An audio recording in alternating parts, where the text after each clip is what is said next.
मागील भागात आपण पाहिलं, बेडवर श्रुती झोपल्यामुळं शौर्याला सोफ्यावर झोपावं लागलं. सोफ्यावर त्याला धड झोपताही येत नव्हतं. पण श्रुती ही गाढ झोपली होती, त्यामुळे त्याला तिला उठवायचं जीवावर आलं होतं. तो तसाच सोफ्यावर जाऊन झोपला. तिथून त्याला श्रुतीचा चेहरा दिसत होता.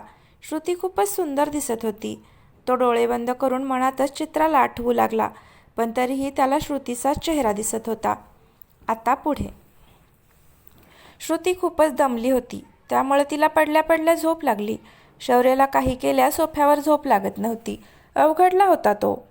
पहाटे पहाटे कधीतरी त्याचा डोळा लागला होता.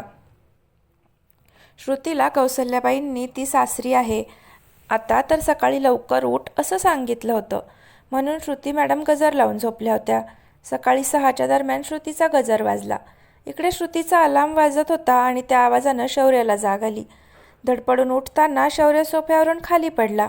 नेमका आवाज कुठून येतोय तेच त्याला समजत नव्हतं. आता आवाज येत नव्हता. तो पुन्हा सोफ्यावर झोपला. पुन्हा श्रुतीचा अलार्म वाजला. आता मात्र शौर्य खूपच चिडला. तो रागारागानं अलार्म कुठे वाजतोय ते शोधू लागला. इतक्यात त्याची नजर बेडवर झोपलेल्या श्रुतीकडे गेली. तिच्या उशाला तिनं तिचा फोन ठेवला होता. तो वाजत होता आणि श्रुती मॅडम खुशाल बेडवर हातपाय पसरून पालथ्या झोपल्या होत्या. त्याने तो फोन तिच्या कानाजवळ नेला. श्रुती मात्र कुंभकर्णासारखी झोपली होती. अलार्म ऐकून श्रुती म्हणाली, "ए आई, झोपू दे ना गं." आता मात्र शौर्याचा पारा चढला. नाईलाजानं त्याने श्रुतीच्या हाताला धरून उठवलं. त्याच्याकडे पाहत ती म्हणाली, "गुड मॉर्निंग सर." "इतक्या सकाळी सकाळी तुम्ही कॉलेजमध्ये काय करताय? अजून वेळ आहे कॉलेज सुरू व्हायला. थोडा वेळ झोपू दे ना." असं म्हणून पुन्हा श्रुतीनं बेडवर अंग टाकलं. "श्रुती," तो जोरात ओरडला. तशी श्रुती म्हणाली, "अभी ये चिल्लाता काय को है? मेरे कानपूर में हड़ताल थोडी ना है." आणि श्रुती पुन्हा झोपली. आता मात्र शौर्य खूपच भडकला. त्यानं पाण्याची बॉटल घेतली आणि श्रुतीच्या तोंडावर ओतली. ती खडबडून जागी झाली. डोळे चोळतच ती शौर्यावर चिडली. "सर, असं कुणी उठवतं का?" शौर्य तिला कुंभकर्णाला असंच उठवतात म्हणाला. "काय म्हणालात? मी कुंभकर्ण? मग तुम्ही कोण?" श्रुती विचार करायची ॲक्टिंग करत, "हा, तुम्ही ते 10 तोंडाचा रावण, बघावं तेव्हा चिडलेला." "काय म्हणालीस?" शौर्य तिच्यावर चिडला. "जे तुम्ही ऐकलत ते." श्रुती पण कमरेवर हात ठेवून म्हणाली.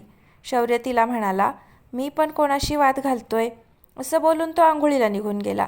श्रुती मात्र रागानं तो गेला त्या दिशेनं जीभ काढून दाखवत म्हणाली, "खडूस कुठचे?" शौर्य बाथरूममधून बाहेर आला. त्याला पाहून श्रुती जोरात किंचाळली. शौर्याला काहीच कळेना.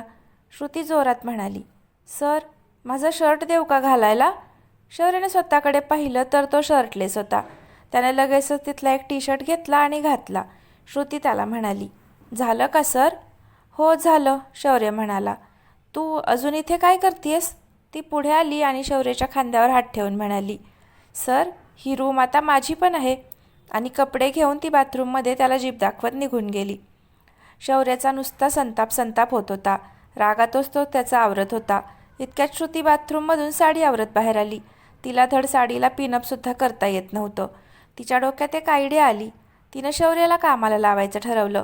तिनं शौर्याला हाक मारली, "सर, प्लीज माझी हेल्प करा ना." त्यानं रागानं तिच्याकडे पाहिलं. ती पण श्रुती होती. श्रुती पपी फेस करून त्याला म्हणाली, "प्लीज ना सर." शेवटी शौर्यानं तिला विचारलं, "काय करायचंय? लवकर बोल, मला काम आहे." तिनं शौर्याला साडीला पिन लावायला सांगितलं आणि नंतर त्याला खाली बसून निऱ्या धरायला लावल्या. शौर्याचं डोकं आता चांगलंच भडकलं होतं. "झालं का? अजून काही बाकी आहे?" "सर," श्रुती लाडात येऊन त्याला म्हणाली. "काय?" शौर्य रागाने म्हणाला. "ते ब्लाऊजची नॉट बांधा ना प्लीज." पुन्हा एकदा श्रुतीनं पपी फेस केला. शौर्य जाम चिडला होता. "ते तुझं तू बांध, मला नाही जमणार," शौर्य तिला म्हणाला. पण ऐकेल ती श्रुती कसली? "सर प्लीज ना, हात नाही पोचत माझा." रागानं पुन्हा शौर्य तिच्याकडे वळला. तिच्या ब्लाऊजची नॉट बांधताना शौर्याचे हात मात्र कापत होते. तिची गोरीपान मान, तिची गोरीपान पाठ, साडीतून दिसणारी तिची गोरीपान कंबर, शौर्याचं मन वेडावत होतं. ती मात्र बिनधास्त उभी होती. तिच्या ब्लाऊजची नॉट बांधून तो बाजूला होणार ते श्रुतीनं त्याच्या गळ्यात तिचे दोन्ही हात टाकले आणि गोड हसत त्याला थँक्यू म्हणाली. श्रुतीच्या अशा वागण्यानं शौर्य चांगलाच गोंधळला होता. पुन्हा तिने त्याचे गाल पकडले आणि म्हणाली, "तुम्ही खूप क्यूट आहात." आणि ती तशीच पुढे गेली आणि दरवाजातून बाहेर जाताना त्याला एक फ्लाइंग किस देऊन बाहेर पळत निघून गेली. आता मात्र शौर्याच्या डोक्यात शिट्ट्या वाजल्या. ही पोरगी माझी नक्कीच वाट लावणार आहे. त्याआधी मला घटस्फोटाचं पाहिलं पाहिजे. ही अशीच जवळ आली तर शौर्य, तुझं काही खरं नाही. शौर्य त्याचा आवरून खाली निघून आला. तो श्रुतीला शोधत होता. इतक्यात श्रुती त्याला कावेरीबाईंसोबत किचनमधून येताना दिसली. आज तिचा खऱ्या अर्थानं पहिला दिवस होता. श्रुतीने सगळ्यांसाठी खीर बनवली होती आणि ती सगळ्यांना वाढत होती. आप्पासाहेब तर जाम खुश होते. शौर्य मात्र खीर खाऊ की नको त्याचा विचार करत होता. तर आप्पासाहेब त्याला म्हणाले, अरे खाऊन तर बघ, एक नंबर झाली आहे. श्रुती शौर्याच्या कानात हळूच म्हणाली, खा खा सर, एकदम छान आहे, काहीच प्रॉब्लेम नाही आहे. आता मात्र शौर्याची टरकली. शौर्य सगळ्यांकडे पाहत होता. सगळे खीर अगदी मजेत खात होते. पण मग श्रुती का असं म्हणाली त्याला काहीच कळेना. शौर्य एकदा श्रुतीकडे आणि एकदा खिरीकडे पाहत होता. आप्पासाहेब पुन्हा त्याला म्हणाले, अरे खाऊन तर बघ, माझ्या काजोलनं खीर एकदमच भारीच केली आहे. शौर्य त्याच्याकडे पाहून हसत म्हणाला, हो खातो ना. पण त्याचं मन काही केल्या तयार होत नव्हतं. शेवटी श्रुतीने त्याच्या बाऊलमधला एक चमचा खीर खाल्ली आणि त्याला म्हणाली, आता खा. सगळे शौर्याकडे पाहत होते, कारण शौर्याला हे असं उष्ट खायला अजिबात आवडत नव्हतं. श्रुतीने खाल्ल्यानंतर शौर्याने खीर खाल्ली. याचं सगळ्यांना आश्चर्य वाटलं. शौर्याच्याही थोड्या वेळानं ते लक्षात आलं. त्याची चिडचिडही होत होती आणि श्रुतीचा रागही येत होता. कारण एकमेव श्रुती होती जी प्रत्येक गोष्टीत त्याला मात देत होती. तो मनातच चरफडत होता. त्याला स्वतःलाच कळत नव्हतं की श्रुतीचं काय करायचं ते. त्यात अक्कासाहेबांनी उद्या सगळ्यांना देवदर्शनाला जायचं असं सांगितलं. अजून एक सोपस्कार. शौर्य जाम वैतागला होता. त्यात श्रुतीचा अल्लडपणा त्याला तिच्यापासून दूर नेण्याऐवजी तिच्याकडे खेचतच होता. दुसऱ्या दिवशी सगळे कोटलिंग, जे की राज्याध्यक्षांचं जागृत देवस्थान होतं, तिथे दर्शनासाठी गेले. सकाळी सगळे लवकरच निघाले होते. मॅडमनं लवकर उठायची सवय नसल्यानं मॅडम पोहोचेपर्यंत पेंगत होत्या. गाडीत सतत तिचं डोकं शौर्याच्या खांद्यावर येत होतं आणि शौर्य तिला सरळ करत होता. त्याला तिचा खूप राग येत होता. पण श्रुती मॅडमने आता तर शौर्याच्या हाताला विळखा घातला आणि त्याचं डोकं त्या खांद्यावर ठेवून झोपली. तिच्या अशा सतत जवळ येण्यानं शौर्य संतापत होता. पण शांत बसण्याखेरीज त्याच्याकडे दुसरा पर्याय नव्हता. 2-2.5 तासाच्या प्रवासानंतर ते सगळे त्यांच्या इच्छित देवस्थानाच्या ठिकाणी पोहोचले. शौर्याने श्रुतीला उठवलं. अजूनही मॅडमच्या डोळ्यावरची झोप काही गेली नव्हती. आप्पासाहेबांना काही देवदर्शनाला वर देवळात जाता येणार नव्हतं. त्यामुळे सगळ्यांनी आधी चहा किंवा कोणाला नाश्ता करायचा असेल तर करून घ्या असं अक्कासाहेबांनी सांगितलं. शौर्य आणि श्रुतीला मात्र देवदर्शन घेत नाही तोपर्यंत काही खायला द्यायचं नव्हतं. त्यामुळे त्या दोघांनी फक्त थोडासा चहा घेतला. आप्पासाहेबांनी शौर्याला सांगितलं, पहिल्यांदा बायकोला घेऊन दर्शनाला जाणार आहेस तर बायकोला उचलून न्यावं लागतं. मी तर तुझ्या अक्कासाहेबांना उचलून 101 पायऱ्या चढलो होतो. बुवा, तशा अक्कासाहेब लाजल्या. आणि हो, अधिकसुद्धा कावेरीला घेऊन वर चढला होता. आता तुझी पाळी आहे. पठ्ठ्या, बघू तू माझ्या काजोलला घेऊन चढतोस का ते. श्रुतीला मात्र आता शौर्याची खेचायची हुक्की आली. ती आप्पासाहेबांना म्हणाली, काय बोलताय आप्पा, पण सरांच्यात काही तेवढा दम नाही. ते मला घेऊन चढूच शकत नाही. श्रुतीनं तोंडानं आवाज काढला. आता शौर्य पुन्हा चिडला. तू कोणाला चॅलेंज करते? या शौर्य राज्याध्यक्षाला असा उचलून घेऊन जाईन. श्रुती त्याला चिडवत म्हणाली, शक्यच नाही. शौर्याने रागातच श्रुतीकडे पाहिलं आणि त्यानं लगेच श्रुतीला उचलून घेतलं. श्रुती त्याला म्हणाली, बघा हा सर, नाहीतर हराल. मी हरत नसतो, समजलं. शौर्यही तितक्याच तोऱ्यात पण रागात बोलला. श्रुतीने त्याच्या गळ्यात हात गुंफले. शौर्य तिला घेऊन पायऱ्या चढू लागला. थोड्या पायऱ्या चढून वर गेल्यावर श्रुतीनं त्याच्या चेहऱ्यावर हळूवार फुंकर मारली. झाली. शौर्यबाबूची हवा टाईट झाली. श्रुती, शांत रहा, तो तिला म्हणाला. ते मला वाटलं तुम्हाला गरम झालं असेल म्हणून, बाकी काहीच नाही. शौर्य रागात तिच्याकडे पाहत होता. श्रुतीने लगेचच दुसरीकडे पाहिलं. पण शांत बसतील त्या श्रुती मॅडम कसल्या. ती म्हणाली, सर ते बोर होतंय मला, जोक सांगा ना. शौर्य तिला म्हणाला, गुपचूप बस, मला काही जोक बिक येत नाही. त्यावर श्रुती त्याला म्हणाली, मग मी सांगू. शौर्याने पुन्हा तिच्याकडे रागाने पाहिलं. तर श्रुती त्याला म्हणाली, चिडता काय को है. पुन्हा शौर्याने रागात तिच्याकडे पाहिलं. तर श्रुती त्याला म्हणाली, ओके. आता श्रुती अजिबात बोलायचं नाही. हाताची घडी, तोंडावर बोट. श्रुतीने त्याच्या गळ्यातले हात काढले तसा शौर्याचा बॅलन्स गेला. आता मात्र तो श्रुतीवर ओरडलाच. श्रुती. तसं श्रुतीने लगेच त्याच्या गळ्यात हात गुंफले. मग हात गुंफताना श्रुतीचा चेहरा त्याच्या मानेजवळ गेल्यामुळं त्याला तिचे गरम श्वास त्रास देऊ लागले. त्यानं तिला पुन्हा हाक मारली, श्रुती तुझा चेहरा समोर घे. श्रुती त्याला म्हणाली, मला बोर होतंय, तुम्हाला सगळ्याचाच त्रास होतो. शौर्याला आता घाम फुटला होता. एकतर तिला उचलून तो पायऱ्या चढत होता आणि त्यात तिची मस्ती चालू होती. श्रुतीनं त्याला आलेला घाम पाहिला आणि ती पदरानं त्याचा घाम पुसू लागली. शौर्याची मात्र विचित्र अवस्था झाली होती. कधी एकदा वर मंदिरात पोहोचतोय असं त्याला झालं होतं.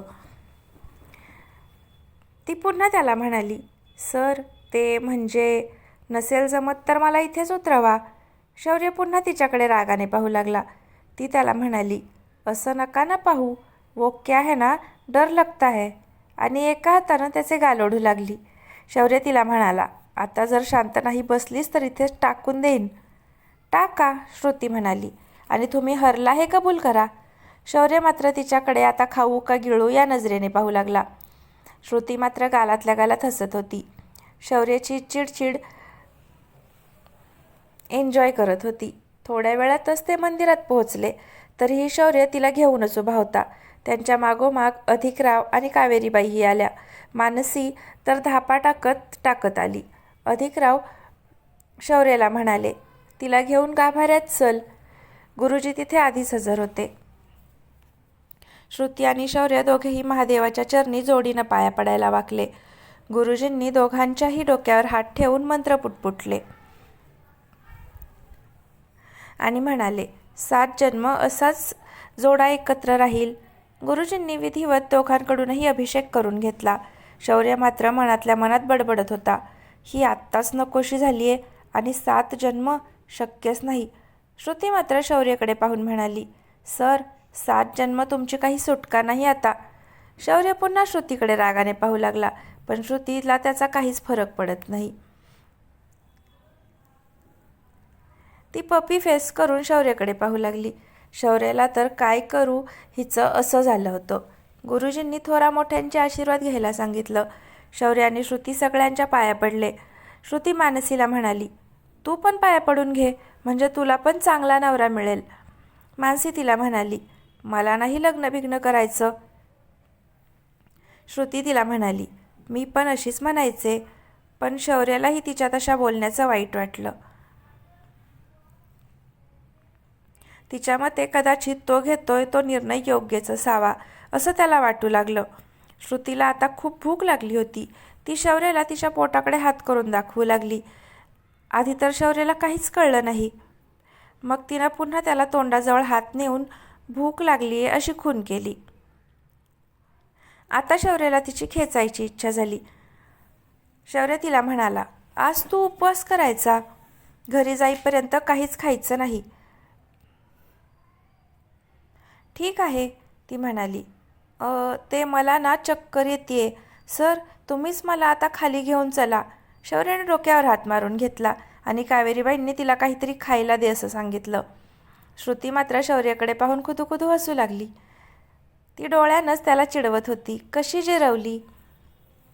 शौर्याला फोन आला म्हणून तो तिथून बाजूला गेला. बोलताना तो वळला तर श्रुती तिथे बसलेल्या काही लोकांना खाण्याच्या वस्तू देताना त्याला दिसली. शौर्य मनातच विचार करत होता, ही नक्की आहे कशी तेच समजत नाहीये. सगळे आता पायऱ्या उतरू लागले. मानसीनं जीन्स घातली होती त्यामुळे ती पटापट पुढे निघून गेली. अधिकराव कावेरीबाईंच्या हाताला धरून हळूहळू पायऱ्या उतरू लागले. श्रुती साडीत असल्यामुळं उतरताना एकदा धडपडली, पण तिनं स्वतःला सावरलं. शौर्याचं तिच्यावर बारीक लक्ष होतं. पुन्हा पायऱ्या उतरताना श्रुतीचा साडीत पाय अडकळला आणि ती पडणार इतक्यात शौर्यानं तिच्या हाताला धरून तिला स्वतःकडे खेचलं. तशी श्रुती त्याच्या छातीवर जाऊन आदळली. शौर्य तिला पाहत होता आणि ती शौर्याला. काही क्षणात दोघेही भानावर आले. आता मात्र शौर्याने श्रुतीचा हात सोडला नाही. दोघेही हातात हात धरून खाली येताना सगळ्यांनी पाहिलं. आप्पासाहेब शौर्याकडे पाहून हसत होते. ते म्हणाले, वा पठ्ठ्या, प्रगती आहे. शौर्याच्या लक्षात येताच त्यानं श्रुतीचा हात सोडला. परतीच्या प्रवासात श्रुती आप्पासाहेब आणि अक्कासाहेबांसोबत दुसऱ्या गाडीत बसली. नाईलाजानं शौर्यही त्या गाडीत बसला. तो स्वतः गाडी चालवत होता. श्रुती त्याच्या बाजूला जाऊन बसली. श्रुती सतत मागे वळून आप्पासाहेब आणि अक्कासाहेबांना तिच्या कॉलेजमधल्या गमती जमती सांगत होती. मध्येच एखादा जोक सांगत होती. ते तिघेही हसत गप्पा मारत होते. श्रुतीचं दिलखुलास वागणं, बोलणं शौर्याच्या मनाला भावत होतं. तर फ्रेंड्स, आजचा भाग कसा वाटला ते नक्की कमेंट करून सांगा. जर आवडला तर लाईक करा आणि या कथेचे पुढचे भाग पाहण्यासाठी चॅनलला आत्ताच सबस्क्राईब नक्की करा. धन्यवाद.